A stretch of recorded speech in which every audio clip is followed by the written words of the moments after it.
Hello friends नमस्कार मु पिंटू आपण मानक पे नहीं आसी सकाळ केतोटी गुरुत्वपूर्ण खबर सेति वीडियो को शेष पर्यंत देख मोर अनुरोध एवं प्रत्येक दिन देश विदेश तथा ओडिशार गुरुत्वपूर्ण खबर देखा चैनल को सब्सक्राइब कर रखुंतु एवं वीडियो लाइक कर दिंतु। प्रथम खबर यूक्रेन युद्ध को पूरिला 1000 दिन केबे थम्यो 19 शताब्दीर सबुठ भयंकर संघर्ष रूस एवं यूक्रेन युद्ध को आज 1000 दिन पूरण होइछि। एही युद्ध यूरोपर सबुठारु भयंकर संघर्ष रूप नहीं सारिछि। द्वितीय विश्वयुद्ध पर यह सबुठ बड़ संकट भाव उभा होइछि। रूस यूक्रेन युद्ध में 10 लाख रु अधिक लोकंकर मृत्यु होइथिबा रिपोर्ट प्रकाश पाइछि। फेब्रुआरी 24 2022 रे आरंभ होइथिबा एही युद्ध जोगु यूक्रेन नक्शा संपूर्ण रूप बदली जाइछि। परवर्ती खबर G20 सम्मेलन में जोग देले मोदी स्वागत कले ब्राजिल राष्ट्रपति लुला। प्रधानमंत्री नरेंद्र मोदी आज ब्राजिल रियो डी जेनेरो रे पहुंची G20 सम्मेलन जोग देइछन्ती। रियो डी जेनेरो रे म्यूजियम ऑफ मॉडर्न आर्ट रे G20 सम्मेलन अनुष्ठित हेउछि। मोदी आज ब्राजिल पहुंचा पर ब्राजिल राष्ट्रपति लुला तांको पाछटे नेइथिबा देखा मिली। परवर्ती खबर दिल्ली रे मन किणुछि मिशन शक्ति साउंडुछन्ती प्रशंसा।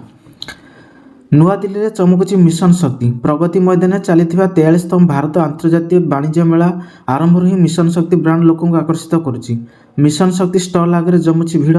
महिला स्वयं सहायक गोष्ठी द्वारा प्रोत्साहित सामग्री कंधमाल हलदी मिलेटरी तैयारी खाद्य सह सबाई हस्तशिल्प सामग्री आदि प्रति भारत समेत विदेशी ग्राहक बड़ चाहिदा रही।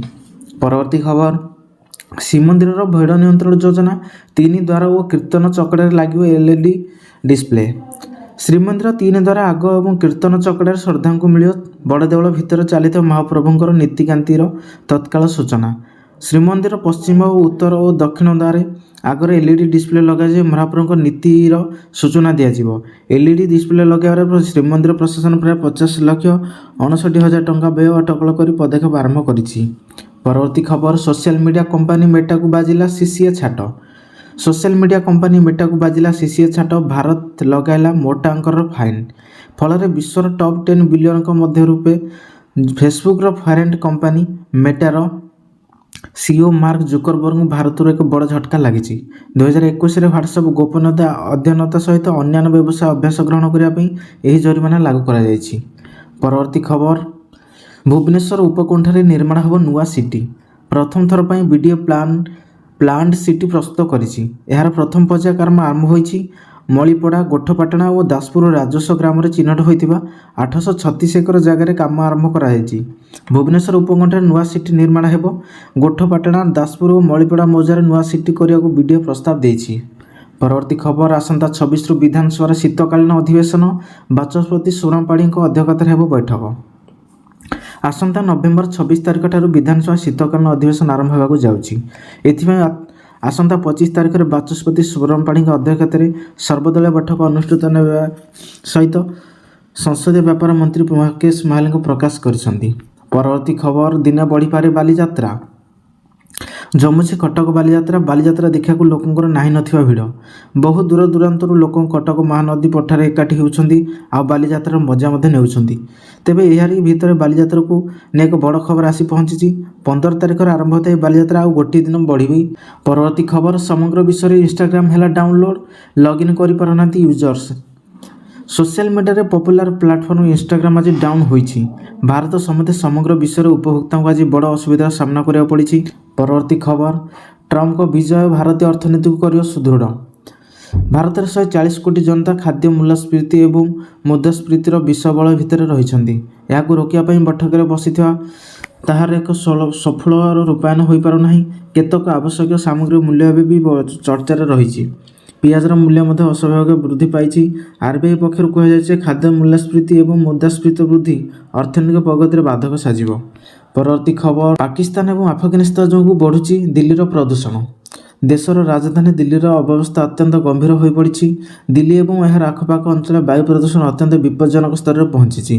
अन्य पक्षे पाकिस्तान 2टी सहर लाहौर और मुल्ताना मारे वायु प्रदूषण गुणवत्ता सूचकांक 2000 अतिक्रम करिछि।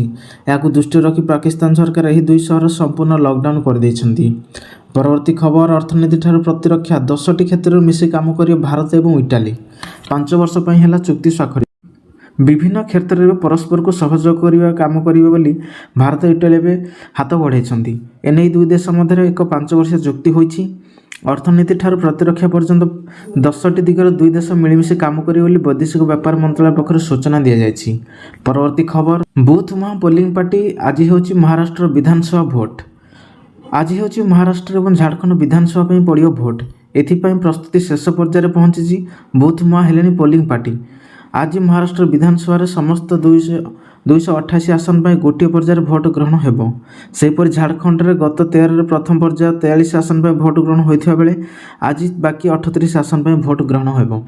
ପରବର୍ତ୍ତୀ ଖବର, କାଲିଠାରୁ ଧାନ କିଣା ଆରମ୍ଭ। ବର୍ଦ୍ଧିତ ଏମ୍ଏସ୍ପି ସହ ଚାଷୀଙ୍କୁ ମିଳିବ ବୋନସ୍। ଆସନ୍ତାକାଲି 20 ତାରିଖରୁ ବରଗଡ଼ରେ ଏବଂ 22 ତାରିଖରୁ ସମ୍ବଲପୁରରେ ଜିଲ୍ଲାରେ ଖରିଫ ଧାନ ସଂଗ୍ରହ ହେବ। ଏନେଇ ବିଭିନ୍ନ ବିଭାଗ ପକ୍ଷରୁ ସୂଚନା ଦେଇଥିବା ପ୍ରସ୍ତୁତି ଧାନ କିଣା ପ୍ରକ୍ରିୟା ଯେପରି ସୁରୁଖୁରୁରେ ହେବ ସେ ନେଇ ଉପମୁଖ୍ୟମନ୍ତ୍ରୀ ତଥା କୃଷି ଓ କଲ୍ୟାଣ ସଶକ୍ତି ମନ୍ତ୍ରୀ କନକ ବର୍ଦ୍ଧନ ସିଂହଦେଓ ଓ ସଚିବ ସ୍ତରୀୟ ସମୀକ୍ଷା କରିଛନ୍ତି। ପରବର୍ତ୍ତୀ ଖବର, ଡିସେମ୍ବର 21ରେ ଜିଏସ୍ଟି ପରିଷଦ ବୈଠକ। ଅର୍ଥମନ୍ତ୍ରୀ ନିର୍ମଳା ସୀତାରମଣଙ୍କ ଅଧ୍ୟକ୍ଷତାରେ ସାମଗ୍ରୀ ଏବଂ ସେବା ଟିକସ ଜିଏସ୍ଟି ପରିଷଦର 55ତମ ବୈଠକ ଡିସେମ୍ବର 21ରେ ରାଜସ୍ଥାନର ଜୈସଲମେରରେ ଅନୁଷ୍ଠିତ ହେବ। ସ୍ୱାସ୍ଥ୍ୟ ଏବଂ ଜୀବନ ବୀମା ଉପରେ ଜିଏସ୍ଟିକୁ କମାଯାଇପାରେ କିମ୍ବା ସମ୍ପୂର୍ଣ୍ଣ ଉଠାଇ ନିଆଯାଇପାରେ ବୋଲି ନିଷ୍ପତ୍ତି ନେଇ ଆସିପାରେ ବୋଲି ଅନୁମାନ କରାଯାଉଛି। ପରବର୍ତ୍ତୀ ଖବର, ମଧ୍ୟାହ୍ନ ଭୋଜନରେ ଦର 1 ଟଙ୍କା ବଢ଼ିଲା। ଗଣଶିକ୍ଷା ବିଭାଗ ଜାରି କଲା ବିଜ୍ଞପ୍ତି। ରାଜ୍ୟରେ ମଧ୍ୟାହ୍ନ ଭୋଜନର ଦର 1 ଟଙ୍କା ବୃଦ୍ଧି କରିଛନ୍ତି ରାଜ୍ୟ ସରକାର। ଏନେଇ ଗତ 14 ତାରିଖରେ ମୁଖ୍ୟମନ୍ତ୍ରୀ ମୋହନ ଚରଣ ମାଝୀ ଘୋଷଣା କରିଥିଲେ। ଆଜି ଗଣଶିକ୍ଷା ବିଭାଗ ପକ୍ଷରୁ ଏନେଇ ବିଧିବଦ୍ଧ ବିଜ୍ଞପ୍ତି ପ୍ରକାଶ ପାଇଛି। ବର୍ତ୍ତମାନର ବଜାରର ଦର ବୃଦ୍ଧିକୁ ଦୃଷ୍ଟିରେ ରଖି ସରକାର ଦୈନିକ ପ୍ରତି ମୂଲ୍ୟ ଉପରେ ପ୍ରତ୍ୟେକ ଛାତ୍ରଛାତ୍ରୀଙ୍କ ପାଇଁ 1 ଟଙ୍କା ଲେଖାଏଁ ବୃଦ୍ଧି କରିବା ପାଇଁ ମୁଖ୍ୟମନ୍ତ୍ରୀ ଘୋଷଣା କରିଥିଲେ। ପରବର୍ତ୍ତୀ ଖବର, ଓଡ଼ିଶା ଆସିବେ ମୋଦି ଏବଂ ଶାହା। ପ୍ରଧାନମନ୍ତ୍ରୀ ନରେନ୍ଦ୍ର ଏବଂ ସ୍ୱରାଷ୍ଟ୍ର ମନ୍ତ୍ରୀ ଅମିତ ଶାହା ଓଡ଼ିଶା ଆସିବାର କାର୍ଯ୍ୟକ୍ରମ ରହିଛି। ଉଭୟ ଡିଜିପି ସମ୍ମିଳନୀରେ ଯୋଗ ଦେବେ ବୋଲି ଜଣାପଡ଼ିଛି। ସୂଚନାଯୋଗ୍ୟ, ନଭେମ୍ବର 29ରୁ ପ୍ରଥମ ଥର ପାଇଁ ଭୁବନେଶ୍ୱରରେ ଡିଜିପି ସମ୍ମିଳନୀ ଅନୁଷ୍ଠିତ ହେବ। 29ରୁ 1 ତାରିଖ ପର୍ଯ୍ୟନ୍ତ 3 ଦିନ ଧରି ଏହି କାର୍ଯ୍ୟକ୍ରମ ଚାଲୁ ରହିବ। ପରବର୍ତ୍ତୀ ଖବର, ଖୁବ୍ ଶୀଘ୍ର ଭାରତ ଆସିବେ ରୁଷିଆର ରାଷ୍ଟ୍ରପତି ଭ୍ଲାଦିମିର୍ ପୁଟିନ୍। ରୁଷିଆର ରାଷ୍ଟ୍ରପତି ଭ୍ଲାଦିମିର୍ ପୁଟିନ୍ଙ୍କ ଖୁବ୍ ଶୀଘ୍ର ଭାରତ ଗସ୍ତ କରିବେ। ପୁଟିନ୍ଙ୍କ କାର୍ଯ୍ୟାଳୟ ପକ୍ଷରୁ ଏହି ଖବର ସୁନିଶ୍ଚିତ କରାଯାଇଛି।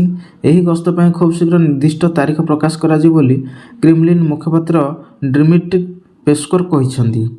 ପରବର୍ତ୍ତୀ ଖବର, ସରୁଛି ରାସନ କାର୍ଡର ୟୁକେୱାଇସି ଅବଧି। ଲିଙ୍କ ବିନା ମିଳିବନି ମାଗଣା ଚାଉଳ କି ଗହମ। ରାଜ୍ୟର 70 ଲକ୍ଷ ହିତାଧିକାରୀ ବାଦ୍ ପଡ଼ିପାରନ୍ତି ରାସନରୁ। ନଭେମ୍ବର 30ରେ ରାସନ ପାଇଁ ସରକାର ୟୁକେୱାଇସିକୁ ବାଧ୍ୟତାମୂଳକ କରିଥିବା ବେଳେ ଏଥିପାଇଁ ଦିଆଯାଇଥିବା ଅବଧି ଶେଷ ହେବାକୁ ଯାଉଛି। ଆଉ ହାତରେ 10ଟି ଦିନ ରହିଛି। ଆଉ ଏପର୍ଯ୍ୟନ୍ତ 70 ଲକ୍ଷ ହିତାଧିକାରୀ କରିନାହାନ୍ତି ୟୁକେୱାଇସି।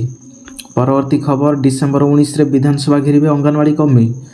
ଅଙ୍ଗନବାଡ଼ି କର୍ମୀଙ୍କୁ ଆର୍ଥିକ ଶୋଷଣ ବନ୍ଦ ଓ ଅନାବଶ୍ୟକ କାର୍ଯ୍ୟଭାର ପ୍ରତ୍ୟାହାର ସହ ଭତ୍ତା ବୃଦ୍ଧିର ପ୍ରତିଶତ ପୂରଣ ନହେଲେ ଆଗାମୀ ଡିସେମ୍ବର 19ରେ ବିଧାନସଭା ଘେରାଉ କରିବେ ବୋଲି ଅଙ୍ଗନବାଡ଼ି କର୍ମଚାରୀମାନେ ବର୍ତ୍ତମାନ ଏନେଇ ଏଆଇୟୁଟି ରାଜ୍ୟ କାର୍ଯ୍ୟାଳୟ ଆୟୋଜିତ ସାମ୍ବାଦିକ ସମ୍ମିଳନୀରେ ମୋର୍ଚ୍ଚା ପକ୍ଷରୁ ଏକ ସୂଚନା ଦିଆଯାଇଛି। ପରବର୍ତ୍ତୀ ଖବର, ଖୁବ୍ ଶୀଘ୍ର କୋଚିଂ ସେଣ୍ଟର ପାଇଁ ଆସିବ ସ୍ୱତନ୍ତ୍ର ଗାଇଡଲାଇନ୍। ରାଜ୍ୟରେ ଥିବା ଘରୋଇ କୋଚିଂ ସେଣ୍ଟର ପରିଚାଳନା ପାଇଁ ଆସିବ ସ୍ୱତନ୍ତ୍ର ଗାଇଡଲାଇନ୍। ଏନେଇ ଉଚ୍ଚଶିକ୍ଷା ବିଭାଗ ପକ୍ଷରୁ ତତ୍ପରତା ପ୍ରକାଶ ପାଇଛି। ତେବେ ଗାଇଡଲାଇନ୍ ପ୍ରସ୍ତୁତି ନେଇ ଆସନ୍ତା 20 ତାରିଖରେ ଉଚ୍ଚଶିକ୍ଷା ବିଭାଗ ନିର୍ଦ୍ଦେଶକଙ୍କ ଅଧ୍ୟକ୍ଷତାରେ ଗୁରୁତ୍ୱପୂର୍ଣ୍ଣ ବୈଠକ ବସିବ। ପରବର୍ତ୍ତୀ ଖବର, କମିବ ତାପମାତ୍ରା, ଦାନା ବାନ୍ଧୁଛି ଲଘୁଚାପ। ପୁଣି ଆସୁଛି ଏକ ଲଘୁଚାପ। ଆସନ୍ତା 23 ତାରିଖରେ ଏକ ଲଘୁଚାପ କ୍ଷେତ୍ର ସୃଷ୍ଟି ହେବା ନେଇ ସତର୍କ କରାଇଲାଣି ପାଣିପାଗ ବିଭାଗ। ବଙ୍ଗୋପସାଗରରେ ଆଉ ଏକ ଲଘୁଚାପ ଦାନା ବାନ୍ଧୁଥିବା ନେଇ ପାଣିପାଗ ବିଭାଗ ପକ୍ଷରୁ ସୂଚନା ଦିଆଯାଇଛି। ପରବର୍ତ୍ତୀ ଖବର, କୃଷି ବିଭାଗରେ 324 ପଦ ପାଇଁ ଆସିଲା ନିଯୁକ୍ତି। ରାଜ୍ୟର ମୃତ୍ତିକା ସଂରକ୍ଷଣ ସମ୍ପ୍ରସାରଣର କାର୍ଯ୍ୟକର୍ତ୍ତାଙ୍କୁ ଦିଆଯିବ ନିଯୁକ୍ତି। ରାଜ୍ୟର ସରକାରଙ୍କ କୃଷି ଓ କୃଷିକ ସଶକ୍ତିକରଣ ବିଭାଗରେ ପୂରଣ ହେବ ଅନେକ ପଦ। ଏନେଇ ଓଡ଼ିଶାର କର୍ମଚାରୀ ଚୟନ ଆୟୋଗ ଓଏସ୍ଏସ୍ସି ତରଫରୁ ଏକ ବିଜ୍ଞପ୍ତି ପ୍ରକାଶ ପାଇଛି। ମୋଟ 324 ଜଣ ମୃତ୍ତିକା ସଂରକ୍ଷଣ ସମ୍ପ୍ରଦାୟ କାର୍ଯ୍ୟକର୍ତ୍ତାଙ୍କୁ ନିଯୁକ୍ତି ଦିଆଯିବ। ନଭେମ୍ବର 27ରେ ଏଥିପାଇଁ ଆବେଦନ ପ୍ରକ୍ରିୟା ଆରମ୍ଭ ହୋଇ ଡିସେମ୍ବର 26ରେ ସମାପ୍ତ ହେବ। ପରବର୍ତ୍ତୀ ଖବର, ଡିସେମ୍ବର ଓ ଜାନୁଆରୀରେ ଅଧିକ ଥରିବ ଓଡ଼ିଶା। ରାଜ୍ୟରେ କମିବ ତାପ, ବଢ଼ିବ ଶୀତ। ନଭେମ୍ବର ତୃତୀୟ ସପ୍ତାହରୁ ଶୀତ ଅନୁଭବ ହେଉଛି। ଡିସେମ୍ବର ଓ ଜାନୁଆରୀରେ ଅଧିକ ଶୀତ ପଡ଼ିବ ବୋଲି ଆଗୁଆ ଆକଳନ କରିଛି ପାଣିପାଗ ବିଭାଗ। ଆଗାମୀ 5 ଦିନ ଯାଏ ସର୍ବାଧିକ ସର୍ବନିମ୍ନ ତାପମାତ୍ରାରେ ସେଭଳି କିଛି ବଡ଼ ପରିବର୍ତ୍ତନ ହେଉନଥିବାରୁ ବେଳେ କିଛି ସ୍ଥାନରେ 48 ଘଣ୍ଟା ପରେ 2ରୁ 4 ଡିଗ୍ରୀ ମାତ୍ରା ଯାଏ କମିବାର ସମ୍ଭାବନା ମଧ୍ୟ ରହିଛି। ପରବର୍ତ୍ତୀ ଖବର, ସ୍ୱର୍ଗଦ୍ୱାରରେ ଶବଦାହ ପାଇଁ କାଠ ନିଅଣ୍ଟ। ପ୍ରତିଦିନ ସ୍ୱର୍ଗଦ୍ୱାରରେ ଦାହ ପାଇଁ ଶବ ସଂଖ୍ୟା ବଢ଼ି ଲାଗିଛି। ଏଥିପାଇଁ ଆବଶ୍ୟକ ପଡ଼ିଥିବା କାଠ ନିଅଣ୍ଟ ହେବାରେ ଲାଗିଛି। ଏମିତିକି ଓଡ଼ିଶା ବନ ଉନ୍ନୟନ ନିଗମ ମଧ୍ୟ କାଠ ଯୋଗାଇବାକୁ ଅସହାୟ ପ୍ରକାଶ କଲାଣି। ଶ୍ରୀମନ୍ଦିରରେ କୋଠଭୋଗ ପ୍ରସ୍ତୁତି ପାଇଁ 2 ରୁ 3 ଦିନରେ 10 ଟନ୍ ଝାଉଁ କାଠ ଆବଶ୍ୟକ ପଡ଼ୁଛି।